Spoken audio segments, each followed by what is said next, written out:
રાણાવાવ વિસ્તારમાં વહીવટીતંત્ર દ્વારા બિસ્માર રસ્તાઓની મરમ્મતની કામગીરીનો પ્રારંભ થયો છે. લાંબા સમયથી રસ્તાના ખાડા ટેકરા બુરાતા રાહદારીઓમાં આનંદની લાગણી ફરી વળી છે. રાણાવાવમાં અનેક રસ્તાઓના ગાબડા પડતા રાહદારીઓ અને વાહન ચાલકો ત્રસ્ત બન્યા હતા.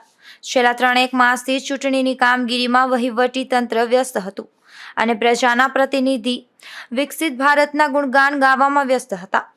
પ્રજાની સમસ્યાઓમાં ધ્યાન ન આપતા હતા. ત્યારે હાલ પોરબંદર જિલ્લા માર્ગ મકાન વિભાગ દ્વારા પ્રી મોન્સૂન કામગીરી થતા રસ્તાના ખાડા ટેકરાઓને સમથળ કરવામાં આવી રહ્યા છે, જેને લઈ અને રાહદારીઓ અને વાહન ચાલકોએ રાહતનો શ્વાસ લીધો છે. હાલ રાણાવાવની મામલતદાર કચેરીથી ઝાંસીની રાણી ચોકમાં આ કામગીરી કાર્યરત છે. હજુ સ્ટેશન પ્લોટમાં રેલવે ફાટક સુધી કામગીરી કરવાની છે.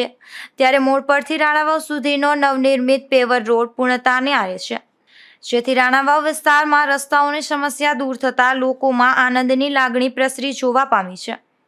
નિકુંજ ચૌહાણ, ગુજરાત ન્યૂઝ, રાણાવાવ.